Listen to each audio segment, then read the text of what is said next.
please give a warm welcome to Rachel and Michelle. Thank you, Erin, and hello, everybody. Thanks for joining us this evening. We're here to acknowledge May as Asian American and Pacific Islander Heritage Month, as Mental Health Awareness Month, and to celebrate the release of Michelle's memoir, Phoenix Girl: How a Fat Asian with Bipolar Found Love. Tonight's program, we're going to do a little bit of discussion, a little bit of book reading, and Michelle will read excerpts from her memoir. We'll cover topics like bipolar disorder, body image, immigration, and how art can play a role in healing. We will have a Q&A portion, question and answer question. We'll have a Q&A portion following our discussion here. So if you have any questions, just save them for that time. But once you do, raise your hand. We'll walk by with microphones so you can ask that little question for us. Michelle will be signing and selling her books outside with in partnership with Book Suite. So be sure you grab your copy before you leave tonight. And be sure to stop by the Heinz C Prechter Bipolar Research Program table. We have lots of information about our research studies, how you can get involved, and tote bags so you can take your book home in a tote bag. I want to thank you all again for being here, for supporting local artists like Michelle, for supporting amazing community resources like the Ann Arbor District Library and research programs like the Prechter Bipolar Research Program. As Erin said, I'm Rachel Bresnahan. I work with the Prechter Program at the University of Michigan. I do communications and marketing for the program, and I get to work with amazing people like Michelle. The Prechter Program has been conducting research in bipolar disorder for over 20 years, and it is the largest bipolar disorder research program in the United States. So, with that, I want to give another big warm welcome to Michelle, and thank you so much for being here, and we're excited to have you. Thank you so much, Rachel, for putting this event on. Rachel has put in a tremendous amount of work, and really appreciate it. And thank you, Erin, of course, and the library and the press. Yeah. Michelle is an accomplished author. You've written for a number of outlets, including your memoir. You're also a very passionate activist for mental health wellness and Asian American identity. So much of your writing, as we'll hear tonight, is advocating for the intersection of mental wellness, Asian American identity, and body image. But on top of everything, you are also a parent, a creative. She is a full-time project marketing manager, and you are also a research participant with the Prechter Program. That's true. Yes, I am. I think I just did my third year anniversary with the research. Yes. So Michelle is talking about our longitudinal study, which has been ongoing for, correct me if I'm wrong, but 18 years, I believe, 20 years. 19. Thank you, Jack. We have our wonderful research team here, but it is a study that looks at people over the course of their lifetime. So thank you so much for being a part of it. We can talk a little bit more about that later, but I just want to acknowledge how much you do and everything that you are. So again, thank you so much for being here, and I love to get to work with you. Thank you. I mean, the Prechter Center does really, really important work. I was so excited to move here so that I could become a research participant. So, yeah. And we met through a similar reading. We did a poetry reading a couple years ago, and that's how we got connected. So it's great to have everyone out here tonight. So thank you for being here. But I want to get us started. So, as we jump right into this, Michelle, can you tell us a little bit more about why you wrote this book? Absolutely. So I was diagnosed with bipolar 1 when I was 20 years old. And it was terrifying then. I immigrated when I was age 9. And so my family had very little awareness about mental health conditions and, that carried a lot of stigma. And I grew up with that stigma. And when I was, I'll fast forward to, I had been working at a corporate job, and I went for a promotion because I had always putting myself under a lot of pressure, and I thought that the job I had, which I was relatively happy with, wasn't enough. And so I applied for a promotion, and the first day I got the promotion, and the first day in my new role, it was announced that my job, my whole department was being sold to an even bigger corporation, one of the largest corporations in the world. And people were leaving the office crying. And, instead of my welcome party, we had a meeting with the new heads of the corporation. And The next 9 months were some of the hardest professionally of my life, and my mental my mental health suffered so greatly during that time that I knew that it was life-threatening, yet I couldn't tell anyone because I was keeping my bipolar disorder a secret. And I knew that people didn't know that it was life or death unless I would disclose. And I just felt such tremendous pressure. And I decided that I needed to choose my life, you know, because I had a family to take care of, that I had myself to take care of. And no job was worth this if it took my mental health. And so, you know, and I was like, what? This was it was like a midlife crisis. I was in my late 30s, and I was like, what is my calling in life? Why am I here? Like, I didn't go to school to work in a corporation. Well, how did I end up here? And I was like, what is the most important thing I could do? What would give my life meaning? And I realized that when I was 20-year-old, first diagnosed with bipolar, and I was so terrified, I didn't know if I had a future. I didn't know if my life was over. I thought this was just a death sentence. I didn't know if I could finish college, if I would ever get a permanent job or be able to, you know, have a healthy relationship or a child. And even though I was miserable at that point in my life, I was like, I did all those things because by that point I was a mom, I was happily married, I had a graduate degree, I was in this very competitive job. And so I was like, I think I need to share my story. And by that point I had been going to NAMI support group for some years and become actually a support group leader and been nurturing my voice as a mental health advocate. And so that's when I decided to write a book, when I had never published a thing in my life. And so that's how we got here. Yeah, and we're here now. And yes. I want to take us back to some beginnings. And I want to start with your family emigrating to the United States from South Korea. You're just 9 years old. Yes. And I want to ask you how you understood and handled that big of a life change at such a young age. I mean, it was really hard. I don't think, you know, we don't talk about the trauma of immigration very much. We only embrace it as a good thing, a positive thing. But it is traumatic, and it can be both of those things, right? It can be traumatic and a good thing. And that's absolutely what my experience was. And when I first moved here, I didn't speak a lick of English, so I was crying myself to sleep every night and feeling that isolation. And as my first passage I'm going to read today, it's going to be from like that period of time when I first immigrated to the States. And this is from chapter 3, and it's called 3 Tongues. And this was Atlanta, Georgia, where my family first moved to. And this is in 1990. I spent an hour a day in English as a second language class. Besides art, it is my other source of release. ESL allows me to engage actively with a mishmash of children from all over the world who are equally as rootless as me and in various stages of assimilation. I count down the minutes each day to ESL and come back to life there. ESL is held in a classroom adapted from a large trailer behind the main school building. On my first day, the teacher, with short gray hair and crinkly-eyed smile, guides me over to a skinny, tanned Asian girl. Michelle, this is Patty, she says. She's in the 5th grade and came to us from Taiwan about 4 months ago. My ears perk at the word Taiwan. Could it be true? Another soul who can speak Mandarin? Someone I can talk to? Hi, Michelle, Patty says shyly. I'm so excited, I'm afraid to meet her eyes at first. As soon as the teacher leaves us, I have endless things to say. We giggle and chat and are instant best friends. I worship her. Patty's English is better than mine, sounds masterful to my ears. She's my translator, my voice, and she has my undying gratitude and devotion. About a month passes. Every day, I check the clock repeatedly until cafeteria meals, recess, art classes, and my precious hours with Patty.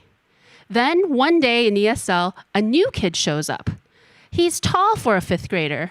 His collared striped shirt is perfectly crisp, likely some high-end brand I do not recognize. With his gelled hair and bright face, the effect is immediate. I blush and turn aside. Everyone meet Min from Seoul, South Korea, our teacher says. My heart beats then. Someone else I can talk to. He's seated next to me and we regard each other shyly. I'm from Incheon, I say in Korean. I've been in Migook a month. Thank goodness you're here, Min says, his smile lighting up the room. No one else here speaks Korean. I melt just a little. Are you in 5th grade too? He asks. Yes, I am, I answer. I feel guilty about lying to him.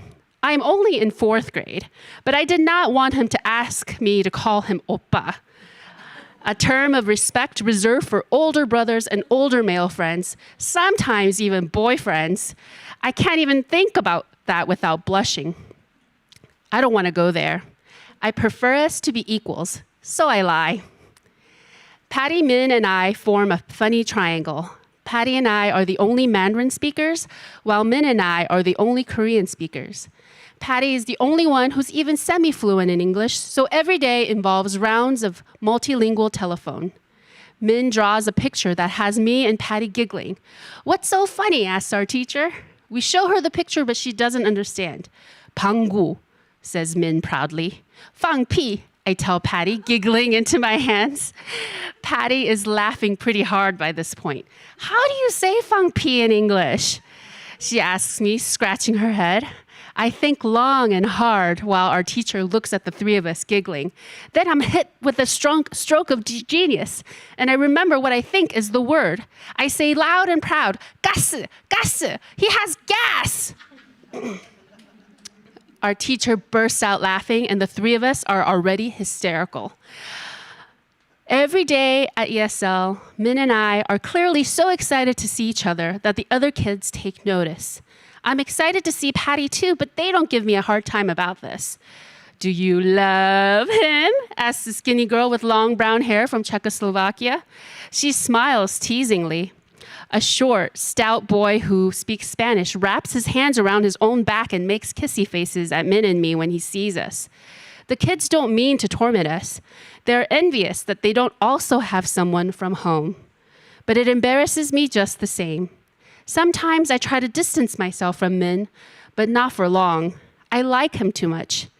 It feels wonderful to feel needed, not just helpless. I am his Patty. Together, the three of us, we spread roots.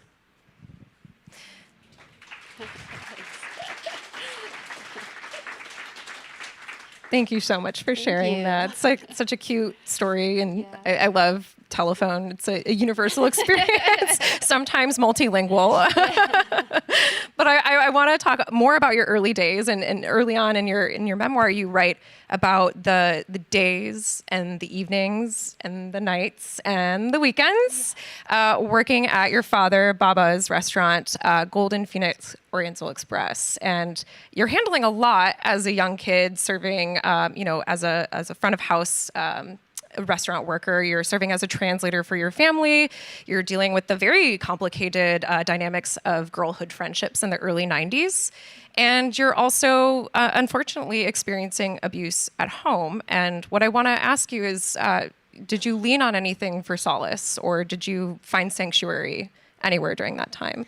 Absolutely, I did. Of course, I couldn't have survived without it. And thank you for asking. And I'm so excited to read this chapter because it is extra appropriate to read it in this setting. So that is a little hint, but yes. So chapter 14, Sanctuary, age 13, Phoenix, Arizona. The strip mall where the Golden Phoenix Oriental Express, that's my parents' restaurant, is nestled is painted flamingo pink with turquoise trim, a southwest sunset color palette.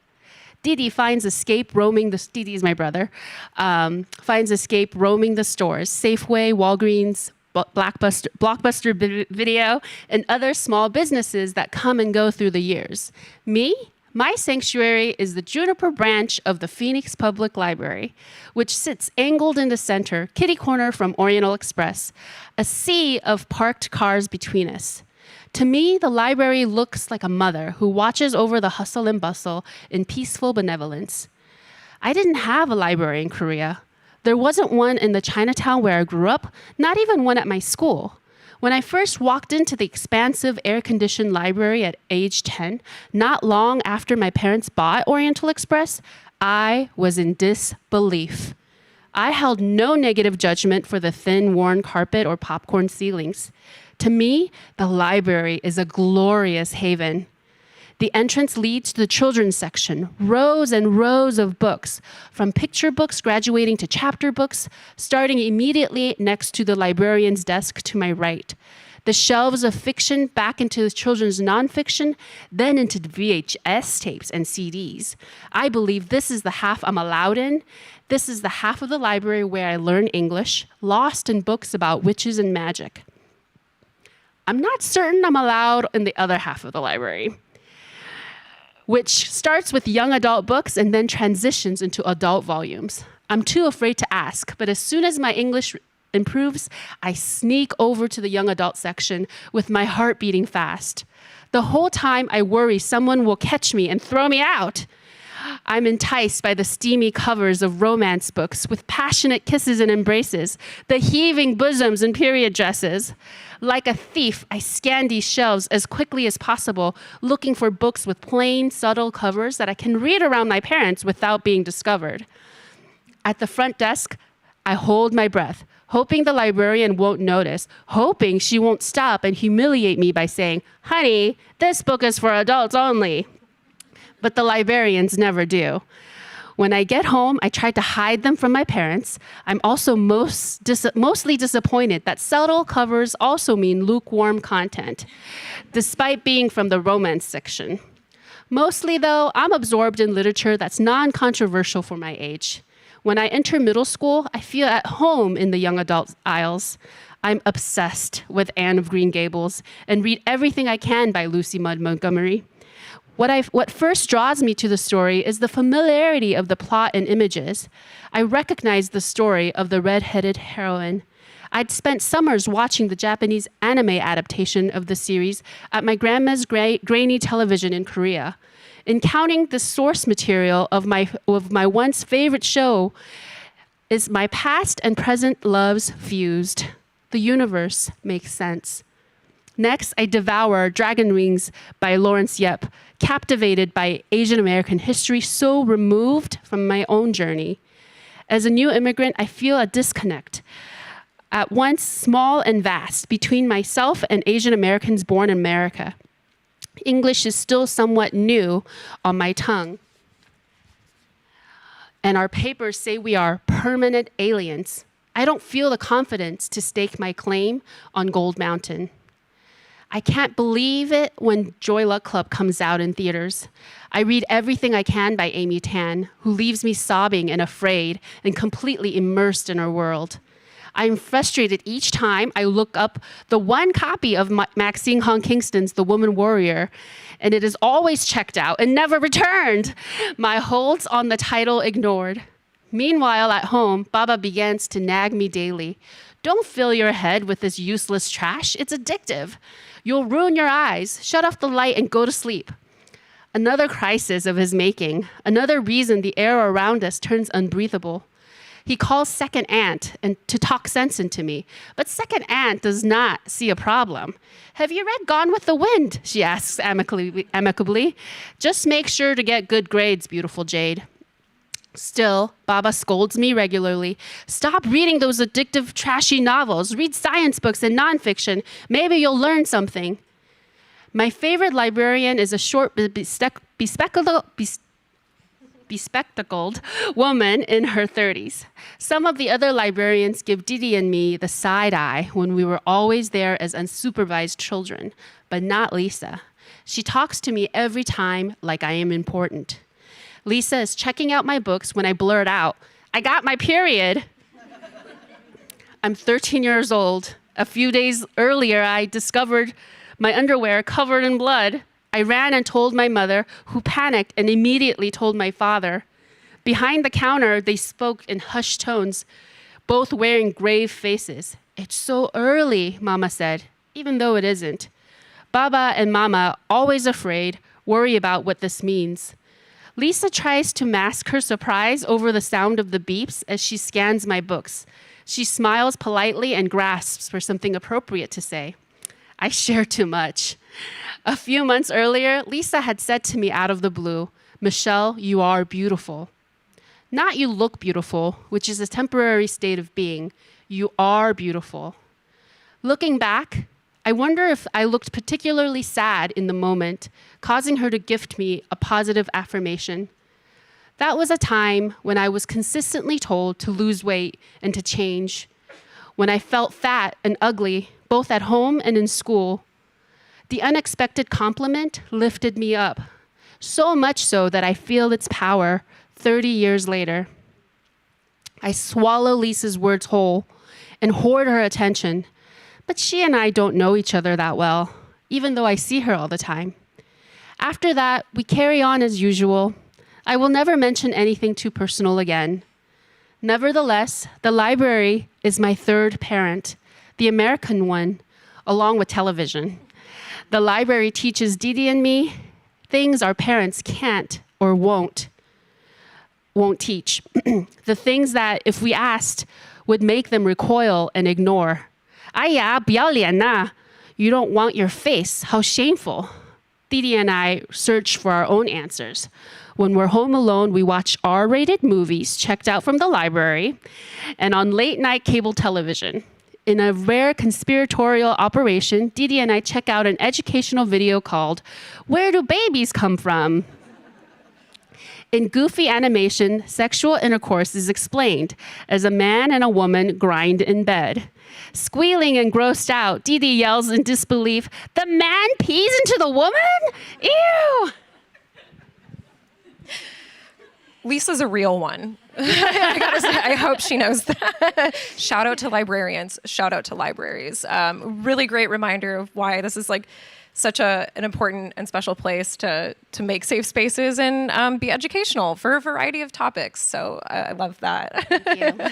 I want to shift gears a little bit here and talk more about your mental health journey and talk about bipolar disorder. And I think there's a lot of misconceptions about what bipolar disorder is. It is not just swinging between happy and sad and constantly between those twos. In fact, it is a spectrum. There's a huge spectrum of bipolar disorders, and kind of the two main types being bipolar 1 and bipolar 2 disorder. And Michelle, you live with bipolar 1, which is characterized by episodes of mania. So I want to ask you a little bit more about your first experiences of mania and what was that like? Yeah, absolutely. So I first began experiencing mania as a teenager, so pretty early. And and I also experienced depression, of course, after the mania. Typically is when the order of things would happen. But yeah, I will read an excerpt that kind of drops this right in there. Fall of my junior year, I can't stop smiling. I excel at everything. I am adored. I sign up for drama, creative writing, art club, student ambassadors, and speech and debate. Everything and more. I can do it all on top of my full load of advanced placement courses. I'm the happiest girl in the world. I have my driver's license out of necessity more than anything. Baba had a friend teach me how to drive when I was 15, so he wouldn't have to pick me up after my activities at school. Now I have freedom, and he has one less bother to resent. I speed down wide open desert roads with the windows down, blasting Alanis Morissette in Mama's emerald green Dodge Intrepid. Sorry, my sticky can't cover up my reading. My long black hair dances in the warm citrus breeze. I'm immersed in the breathtaking sunset. The orange, violet, crimson, and rose of unimaginable brilliance. I count each as a celestial embrace. The world is mine for the taking. I can't believe how lucky I am. Lying in bed, I pop up periodically to jot down ideas, only to find barely legible gibberish in the morning. I don't know what tips me over to the uncontrollable crashing feeling, like a delirious drop on a roller coaster. The exhilaration trickles through every pore like dappled light. I am too blissed out to sleep.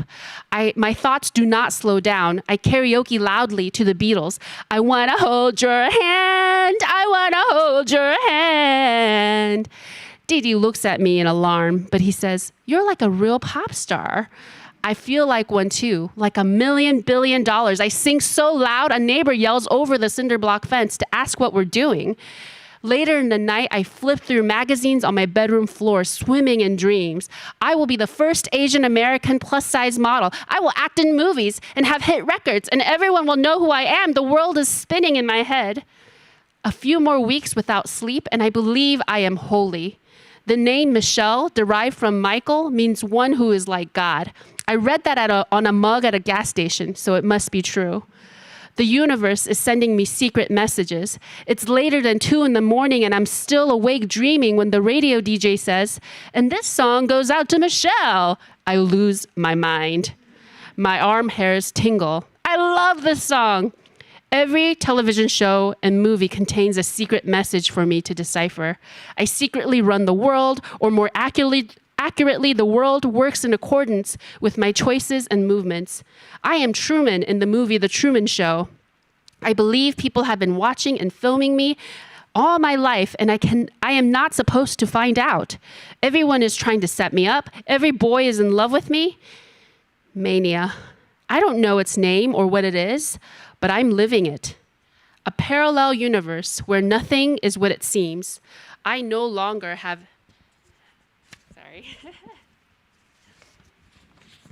any control over my brain, my thoughts or feelings.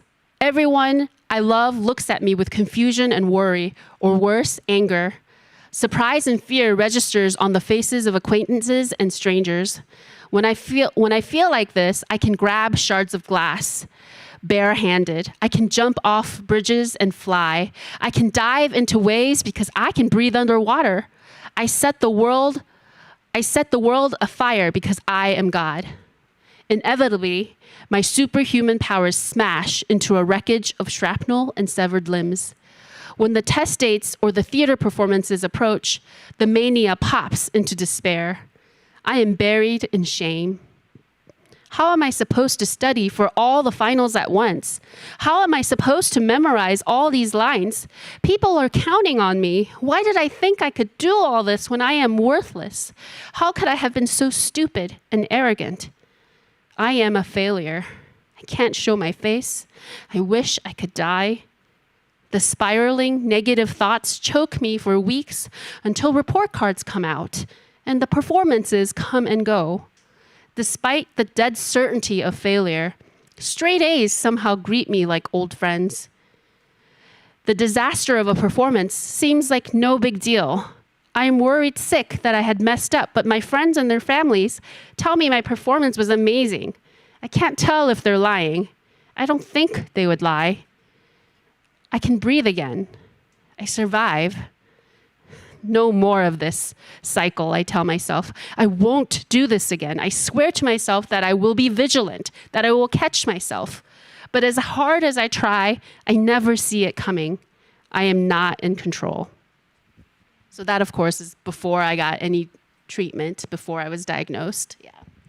Thank you so much for sharing that story. I think that's really similar to a lot of the stories that we hear within the Prechter program, especially from those who are also living with bipolar 1. And it's beautifully written for what is a often devastating experience. And I want to talk a little bit more about your time being a teenager and dealing with bipolar disorder. And I think generally being a teenager is horrible. Yeah. I think we could all agree. And many teens do struggle immensely with their mental health. I know I certainly was one of them, but struggling with bipolar disorder, or what you later learned was bipolar disorder, brings a set of its own very unique and at times very difficult challenges. And a core theme of your memoir is on family dynamics. And I want to ask you and learn more about what your family's responses were to those episodes of mania and what you later learned were depression. Yes, certainly. Thank you. And, like I said earlier, there was not a lot of awareness and a lot of stigma that was passed down. And so, yeah, this is an excerpt from that time of when I got really desperate and finally worked up the courage to ask my family for help. Baba, I think I need to see a mental doctor.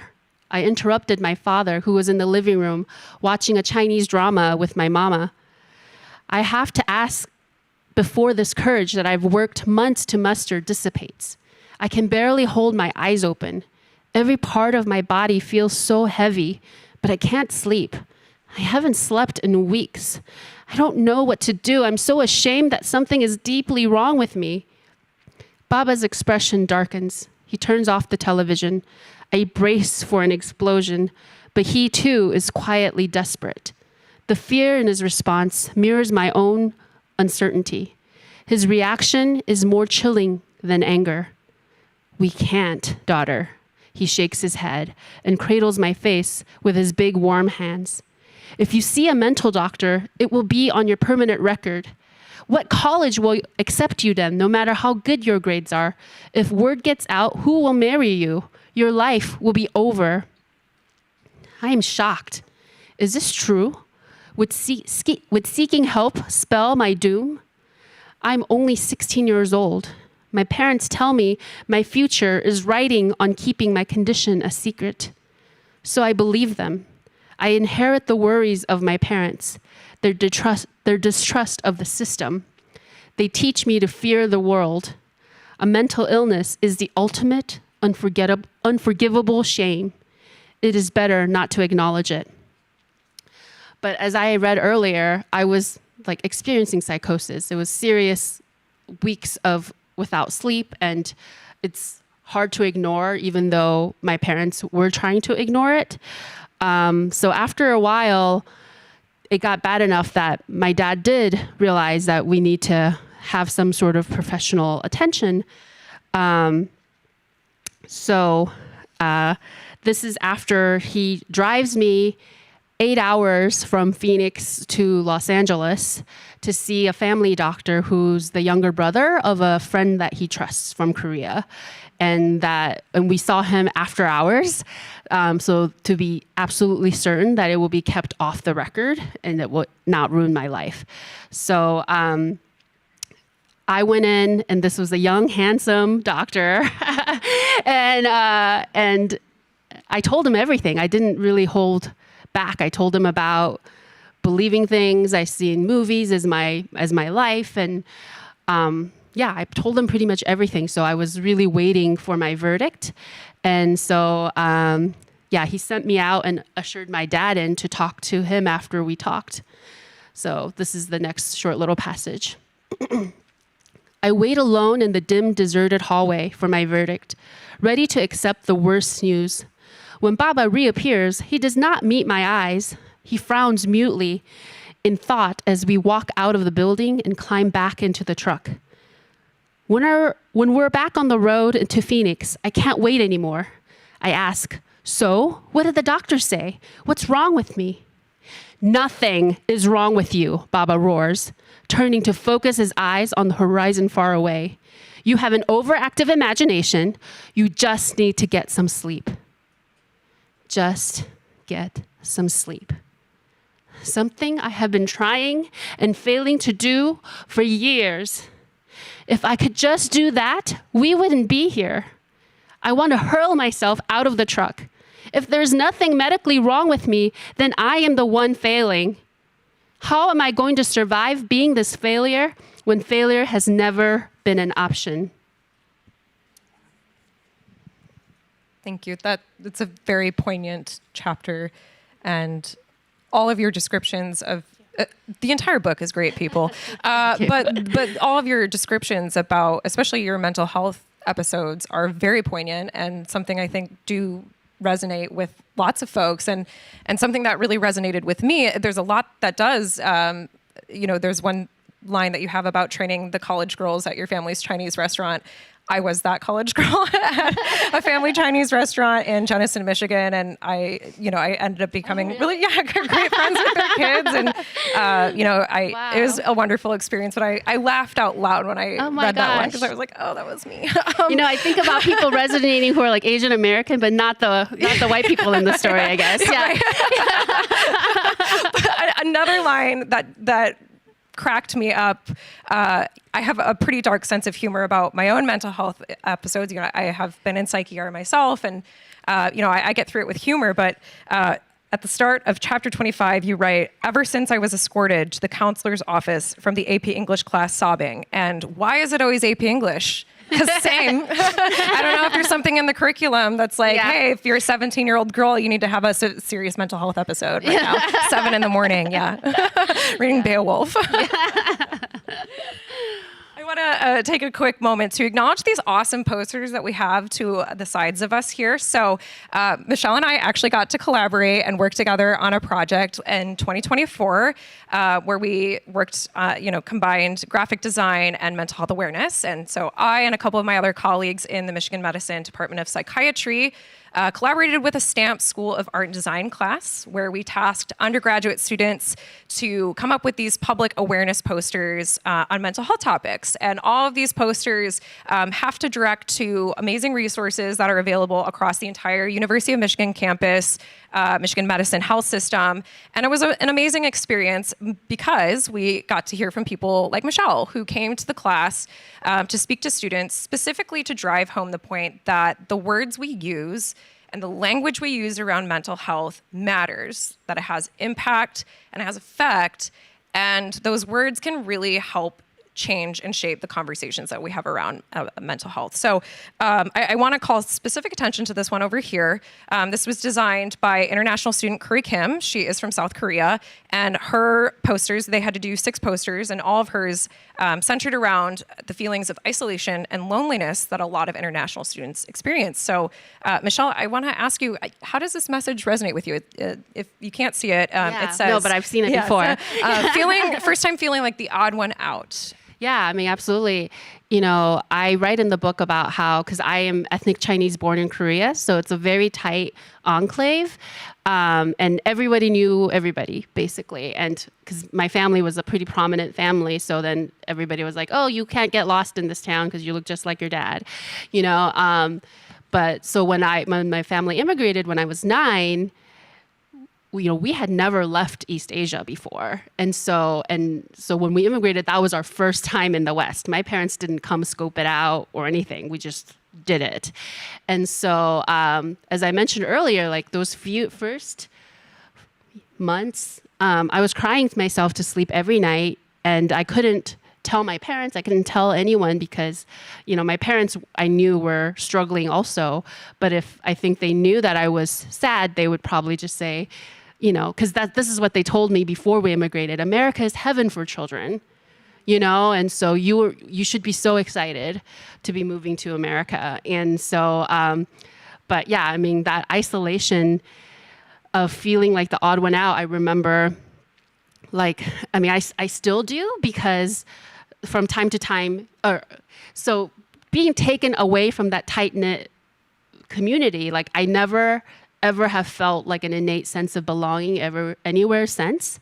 And I can't imagine for international students how it feels to do that, to make that move by themselves, without their families. But yeah, like has a bunch of chocolate chip cookies, and then one of them, if you look closely, is the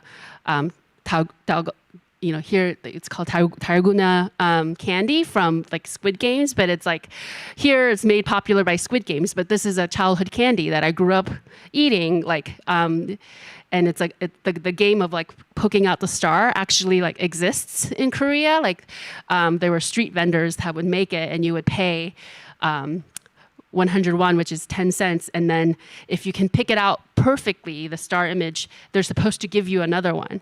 But the guy always cheated you and said, it's not perfect, look. And so we never got a free candy. So it was heartbreaking as a kid. But, that aside, the never fitting in, there's parts of pop culture that are still foreign to me, because if it happened before 1990, I usually have no clue like what you're talking about. It's like before my time. And there are, in those early years, it's associated with shame. Like now that I've assimilated, then I'm like, oh, of course, like I'll just proudly say it was before my time and explain, and then my friends will explain it to me.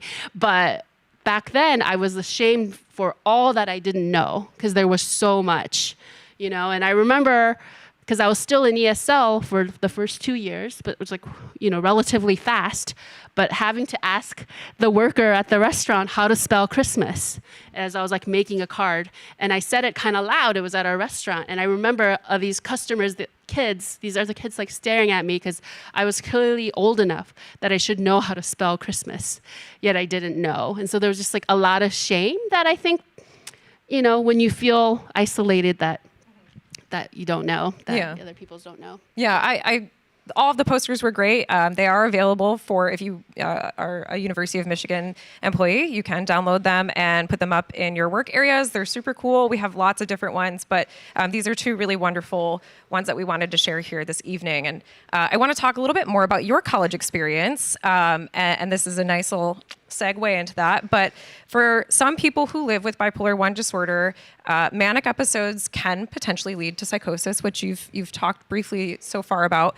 But Michelle, you experienced psychosis when you were studying abroad as a college student in China for a very prestigious academic program. And I want to ask you about your time coming back home to Phoenix and seeing your psychiatrist, and what was going through your mind at that time? Yeah, absolutely. So, first of all, I think it's ironic that I couldn't get diagnosed with that something was seriously wrong until I went to China, where the model minority myth did not exist. Because the signs were there, I had the symptoms pretty early on. I started having depression and not being able to sleep as early as 6th grade, I remember, and had all these struggles. But all through high school, the narrative always came back to, well, she has perfect grades, and she's working so hard at the restaurant. Like everybody who knew, and back then too, in the 90s, it was bad, right? Everything was about cultural sensitivity. So a lot of it was brushed under the rug of, this is cultural. And so, and I always kind of bring up this example, like people seem to think that, if on paper everything is okay, then their mental health can't suffer. Like a star soccer student can't have, bad mental health.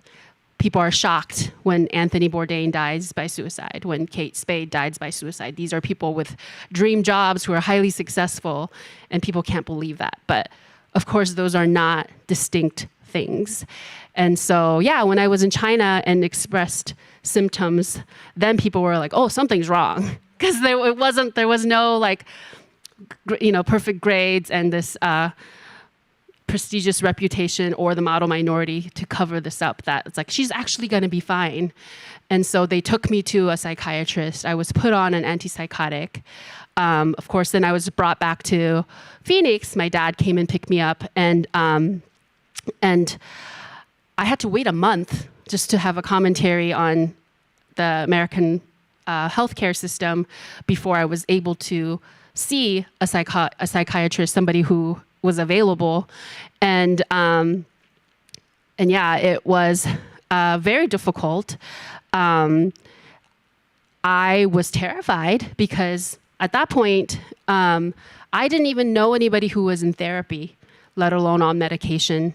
And so when I was given this bipolar, I had been hospitalized because at first the psychiatrist thought maybe I have major depressive disorder and gave me prescribed me some antidepressants, which made me manic. And so that's how, unfortunately with bipolar disorder, it's, there's not like a blood test you can take to see if you have it or not. Like you have to do experiments on yourself with, with doctors' supervision to find out if what is it that you have, and it might take a really long time. So for me, it was actually lucky because I was diagnosed pretty early, and then when I was hospitalized, they were able to break me out of my psychosis with the medication that they gave me. But once I was out, I was so terrified. Once I was back to myself, I was like, what of my future now? Because I had been this star student. I had worked so hard to earn this scholarship, and I didn't know if I would lose my scholarship, I would have to drop out of college, just everything that my dad had told me before. Like, would it come true now? Because now it's known, now it's documented. Although I will say that I was never wanting to deny my diagnosis, because I was so relieved that it wasn't me, that it wasn't my fault, that there was a bunch of people who had the same symptoms, and there was a treatment. That was the most important thing. And I was willing to do anything to never feel those episodes again. So yeah, it was terrifying. And I write about this moment in the book where I'm so scared. And I asked my doctor, will I have to be on medication for the rest of my life? And of course, at that point, I'm holding a lot of stigma toward mental health medication and treatment and trying to accept the fact of this serious chronic mental health condition. And what my doctor said to me was really surprising, because I knew that if he said yes, that I would feel the burden of it. But what he said was, Michelle, you're 20. There's no rest of your life at this moment. You don't know what scientific advances there will be. We just don't know what the future holds. And that was surprising honesty that I didn't expect. And it was even just that unknown was enough to give me hope, to put one foot in front of the other and keep going. Yeah. The chapters that you have specifically about meeting that psychiatrist are some of my favorite, because it's, again, those are really scary moments. Whether you're seeing a psychiatrist for the first time, the 50th time, the 100th time, it can be a very nerve-wracking experience. And the more that we have stories like yours, and when you're writing about them very honestly, and you hear that there's a doctor who's that great, that opens up the doors to these conversations. And unfortunately, the American mental health care system needs a lot of work. Point blank period, it does. But it's wonderful when we can have narratives and real life experiences to say otherwise. And, thank you so much.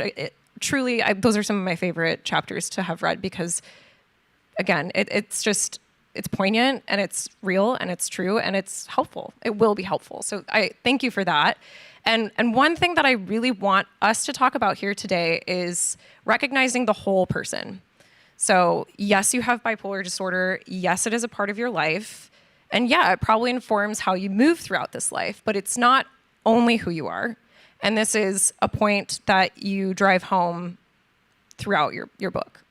And it's ultimately, what you want to get to with the book. It's your experience is not just bipolar disorder. It's not just mania. It's not just depression. It's not just dealing with body image issues and, the dynamics within your family, but you're a whole person.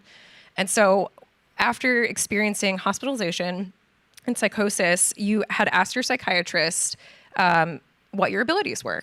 And off of that conversation of, will I have to be on medication for the rest of my life? And one of your questions was, will I be able to be in a relationship?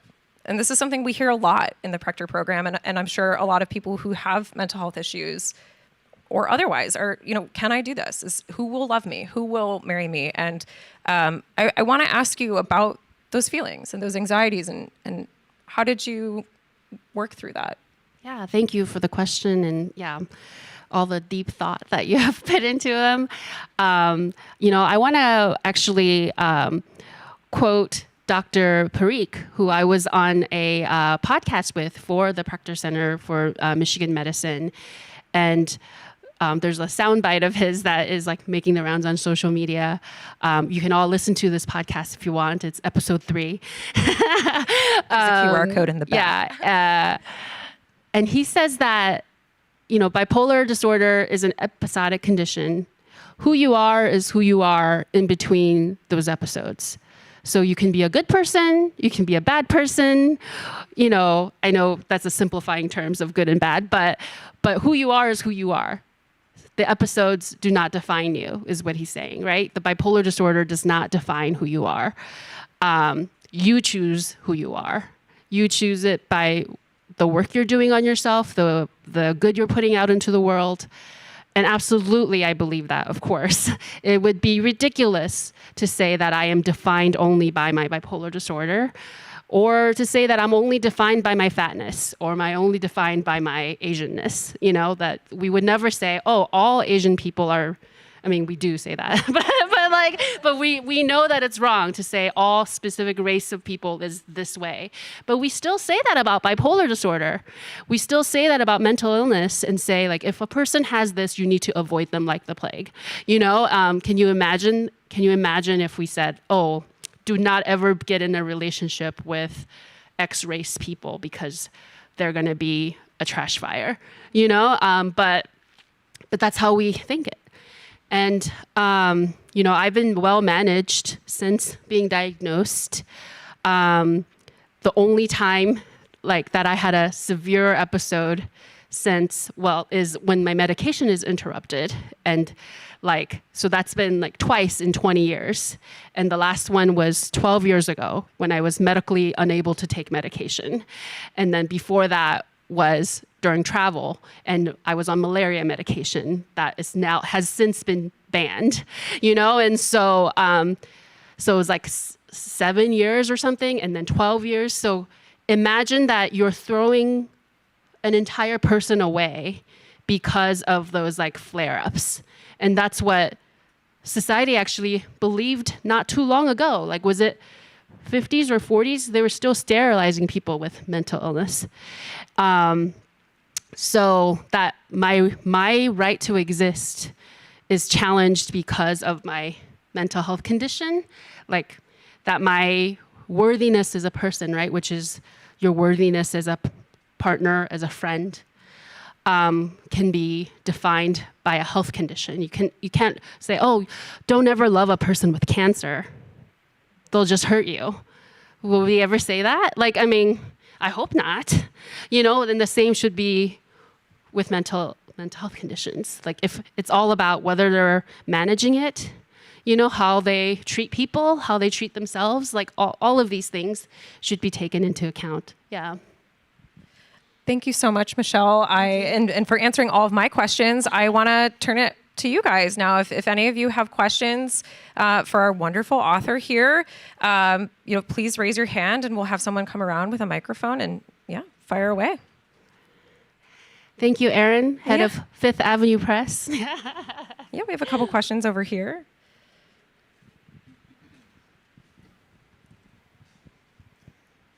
Hello. I don't know if I have my question really put together, but I guess with your experience with body image and medication, and a lot of bipolar medication can make you gain weight.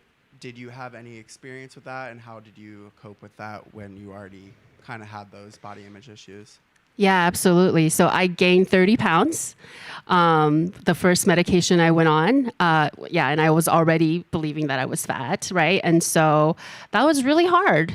But, to me, I ran a connection support group for NAMI in Seattle for 3 years. So I met a lot of people who went off medications because of the weight gain. And it's so tragic. It's our society and the emphasis that we put on how we're supposed to look, right? And for me, I was just so terrified of the episodes of how I feel then that I was even though I had a lot of insecurity around the way I looked and my weight gain, I was no, I'm not going off the medication. And I felt tremendous pressure from my parents too, because they're you're good now, you're okay now, you can get off of that medication. And I say in the book too, thank goodness I had my own insurance because, I was in college, so I had my own insurance and I had a job right after. And so I had my own insurance. So I always were able to get my own medication. So it is a place of privilege. Not everyone has that, and so, thank you for that question. It is a serious one, and I want to be sympathetic to the people, I mean, most of the people I think about are women who get off of the medications because of the weight gain, because it like completely changes how they see themselves, how they are experienced in the world, how they date, you know? And I know, like, they're like, is it worth it? Because if that is detrimental to their mental health also. So it's like, it's so hard. Because for me, I had to think about, with my weight gain, I was like, I'm always going to put my mental health first and physical health second if there's a choice. There's not always going to be a choice, probably, you know, but for me, mental health was more life or death than gaining some weight. And so I always chose mental health, and I always chose to stay in treatment for my mental health, yeah. Unless it was malaria, and everybody took it, and I didn't know that it was gonna have the effects that it was gonna be and have it be banned. Yeah. Yep, thanks. Hi, Michelle. My name is Don. I actually traveled here from Grand Rapids, Michigan. I was What? not able to make Welcome. it to, so I heard Jennison over there. Oh, hey. I'm glad that you're able to have a second talk because I wasn't able to make it to your first Oh one. my so I was God, pretty thank bummed you for about it. coming all this Yeah, way. yeah. I so appreciate it. And so I just wanted to say thank you for writing this book because there are so many parallels to my own story. Living with bipolar disorder, also being an Asian American, trying to cope with identity and intersectionality. I guess the question I wanted to ask is in regards to shame, which you brought up a few times, and how closely related that is to grief, and how much grief I felt when I received my diagnosis. It felt like a part of myself died that I no longer could, get back. Some folks have said like they feel like 70% of themselves after learning their diagnosis or going through their first hospitalization. So I was wondering if you want to speak on that. Yeah, thank you again for being here. Wow. And oh God, I'm so touched. And thank you for sharing your story. And absolutely, right when that happens, right when I first received the diagnosis, when you are hospitalized, when everything you have learned so far in life was through the media, like one flew over the cuckoo's nest. And I'm like, I have been in a mental hospital now as a patient, right? And I was a shell of a person. And also in the guinea pig period of finding the right medication, that is beating you up, right? Left and right. And because it's like, which one's going to work? And after the antidepressants that caused my mania, and then I was hospitalized and taken Depakote and Seroquel, both like very strong medication. Now they don't even put women of childbearing age on Depakote for the most part. Anyway, that's another story. You can, I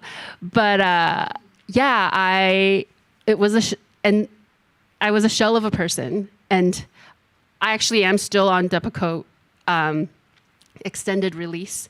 But back then, they didn't know. A lot of times, they put me on the regular one, and then I was just sleeping all day. For a week, I just slept, at least a week. And then I was, what you asked earlier about food, I would wake up and just shove food into my mouth. I remember just like having this insatiable hunger where I just shoving so much food into my mouth because that's what my body was asking me to do under those medications. And yeah, that's why it's so terrifying, even after you kind of level out. So I think that's why those initial periods is why people get off medication, because it hasn't settled in their system yet, and they're still going through the waves of, it needs to kind of like settle down in your body, because these are powerful medications, and your body needs to get used to it. And so that's when the period where people talk about their personality being different and dulled, and they lose periods of creativity. I think if the medication is working, it shouldn't be doing those things. It should be helping you live your best life, not making you, just a sleepy drugged individual. And maybe it's not the right medication. Yeah, so that's what I mean. If it's working, then it shouldn't be that way. So So you have to find the medication that works for you. And unfortunately, there's no one answer for everyone, right? Like different medications work for different people. So yeah, no, there was a period of grief and there was a period of acceptance. I kind of like fast forwarded through it during my talk earlier, but yeah, it took a long time. I took a semester off of college and it was terrifying because as a high achieving Asian American, like it was always go, go, go, go, go. You are not allowed to take a break, right? If you take a break, it was all this fear that the momentum is lost and you'll never get back and your life is over. And that was another thing that my psychiatrist at the time gifted me. He was the one who told me I could take a semester off of college. And I was like, what? What? And then I can go back? And then I can go back after a semester? It just never occurred to me. And actually, I tell that to college students because I talk to student groups all the time now as a mental health advocate. And especially a lot of Asian American ones, overachieving ones, that's like, you can take a break. If you need one, you can take a break. I took a semester off. My life did not end. I went back. My scholarship was still in place. Like everything still worked out. So yeah, I think that shell period, that grief period, it's inevitable. Having the right support is essential, right? And having awareness, and hopefully people will find books like mine, stories like mine that help, because there is more out there now than in the 90s. Yeah. So thank you. Hi, Michelle. I'm so glad that I got to read this book and come to this event, and it's so engaging for you. Like everybody here should read it. I read it all in one sitting. That we've had multiple people say that. Yeah, not kidding at all. The storytelling is just really, really good. Like it makes you want to keep reading. And I think it's very nuanced and multitonal. Like there are the moments of joy that you were sharing before and more serious moments, and they balance each other very well to make a good narrative, just on that level. Thank you. And so my question is kind of about, I guess the main question is, do you feel that or see yourself as a part of a larger disability community? And then if so, what connection do you feel like mental health and mental illness has to that disability community? And what would a more just future look like for mental health and the way we advocate for mental health? Thank you so much, Shannon. Thank you. You've helped me so much. She helped my book be a staff pick at Literati too. So thank you. That's a great question, and about whether I see myself as part of the disability community. It's something that I have wrestled with a lot, because having been a high achieving person all my life, and then having lived under the stigma of mental illness, of having bipolar disorder, I kept it as my deep, dark secret. So until I wrote my story, it was a need-to-know basis. Some of my closest friends did not know I live with bipolar disorder. And so there was a lot of internalized stigma, and I kind of held it at a distance, a little bit of a resentment. I'm not like those people with bipolar disorder. I'm someone who takes care of myself, and that is the shame speaking. That is the stigma speaking. And so I've done a lot of work on myself to overcome that stigma and to be a voice of mental health advocacy to remove that stigma, to stomp it out, because this is the catch-22. Because the only people who are visible in society who live with bipolar are the ones who are in crisis. There are so many of us that live well with bipolar disorder, who have it well managed. They're not going around announcing it because of the shame, because of the stigma, because everybody thinks that, if you have bipolar, then they'll start shrinking away from you. And so that is the same with disability society. Especially when I worked for large corporations, I'm do I check that box? Do I live with disability? Do I identify myself? Would that benefit me? Would that harm me? And it was a question I asked myself, and I still don't really know the answer, because it's like, how do you know how you will be perceived? How do you know what HR will do with that information other than submit it to the government for tax breaks? So, yeah, it is a journey. Like, some points in my life, I have like really embraced it, and other times I'm like, is it fair that I would embrace this label if I am pretty able-bodied and able-minded? But yeah, like, if they want me, I will claim it. I'm a part of them, because I always tell myself, I'm like, I am somebody who can advocate for myself, and I'm struggling through the system this much. Can you imagine the people without my privilege who cannot advocate for themselves, what they're experiencing? So if it helps that I am joining and identify myself as a disabled person, I will. Yeah. But I work full time. Not everybody has that privilege. Yeah. Yeah. Hope that answered the question. Yeah. First of all, I want to say I know it took a lot of courage for you to write this book, so I applaud you for that. The subtitle of your book says that you found love, so I'm interested in knowing how you found love, and maybe more importantly, at what point did you share that information with someone that you were going to be really close with? Because all of us have something. In my case, it's childhood trauma. And a lot of times I don't share that information. So that's my question. Yeah, great question. Thank you so much. I shared in the beginning, because I don't want to waste any of my time or emotions. So with my partner, we met in grad school. You'll read all about it in the book if you choose to read the book. We met in grad school in Seattle. And then actually it wasn't that I was experiencing it was the malaria trip in India. So I think being slightly manic emboldened me as well, because I made the first move. And I thought, there's no way. As soon as we got back from that week-long, it was a study tour, part of grad school, trip to India, I thought, this is not going to last, because who will love a person with bipolar disorder who's a fat person? Like, there's so many other choices for this person. They will never choose me. And I thought that, it's such a new relationship, it will never make it.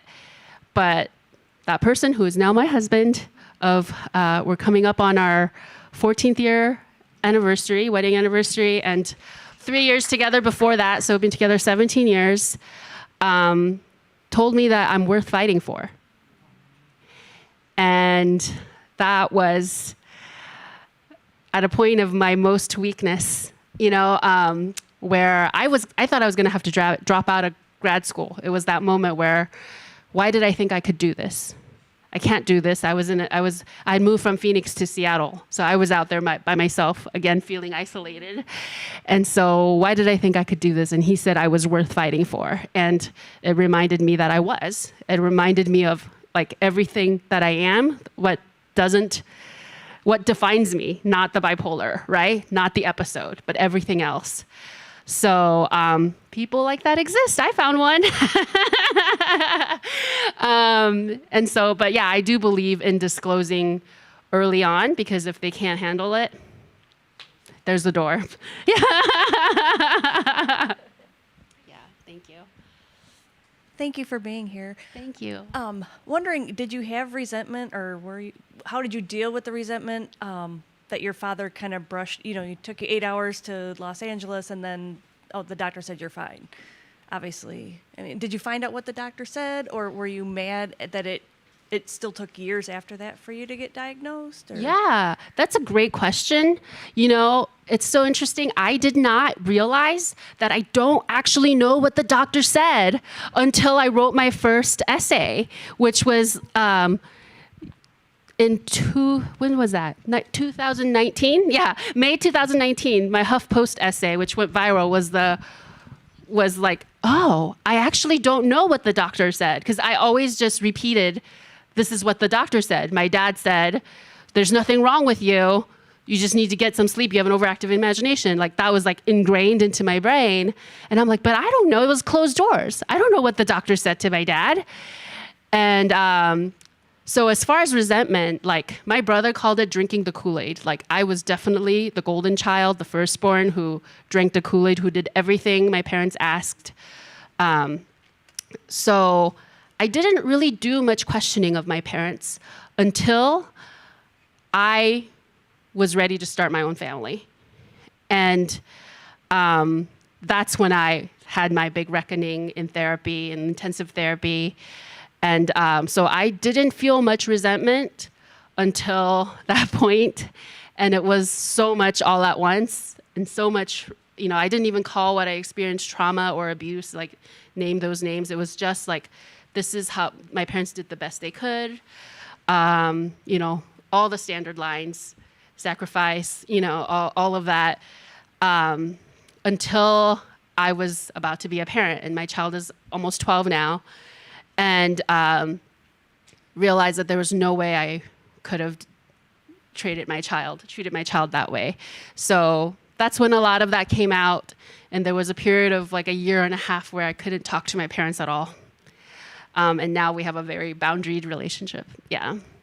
So we have time for about one more question, and I see we have one right over here, so we'll hand it on over.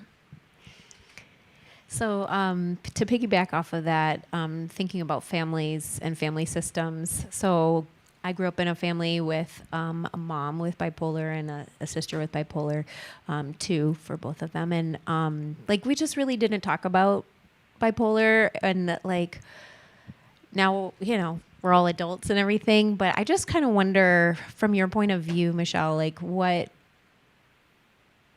you would have liked, like in terms of family support. What would that have looked like for you? What would have been helpful? And like, I actually am kind of hopeful that like even now, as we're all adults, like that we can find some new pathways forward and do some unlearning and new learning around that.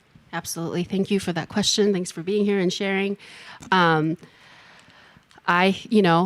think that the first time the child, shows signs of mental health, struggles, to provide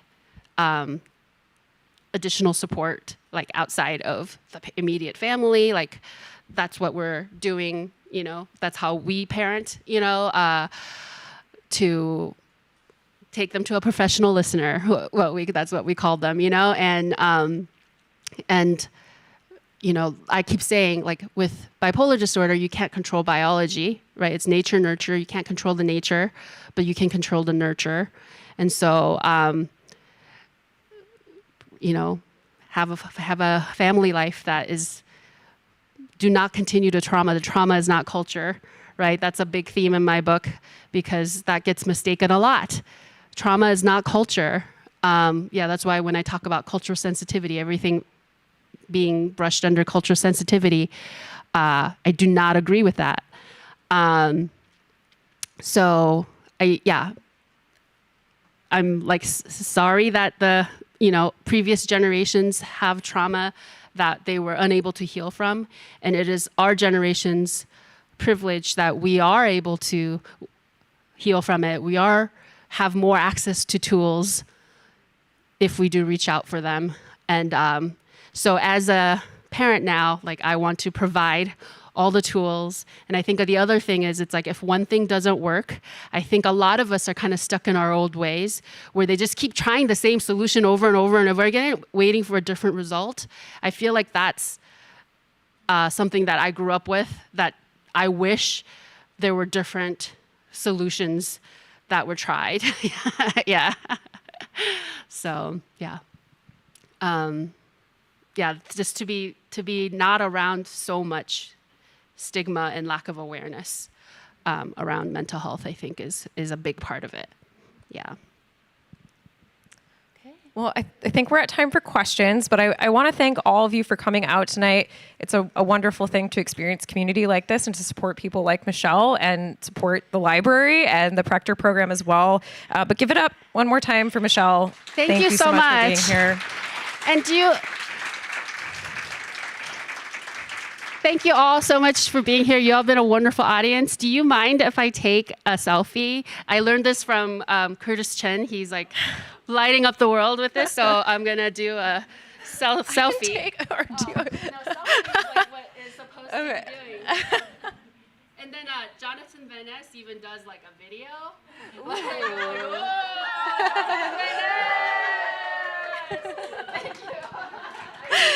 Thank you, everyone. I want to remind you to get your copy of Phoenix Girl, How a Fat Asian with Bipolar Found Love. Don't forget, okay? It's phenomenal. If you haven't read it already, also feel free to stop by the Prechter Program research table. There is information about research studies, how you can become involved, and topics. Also, you can hear more about Michelle's story from us on our 3-part podcast series, Michigan Medicine Presents Living with Bipolar Disorder. We're in episode 3. We have a little card back there with a QR code. Listen to it wherever you listen to podcasts. And yeah, sign up for our newsletter. You'll find out about more events like this. And again, thank you, Michelle. Thank you, everyone. We appreciate it. Rachel's a star. Prechter Center is so lucky to have her. Thank you, Rachel. Thank you.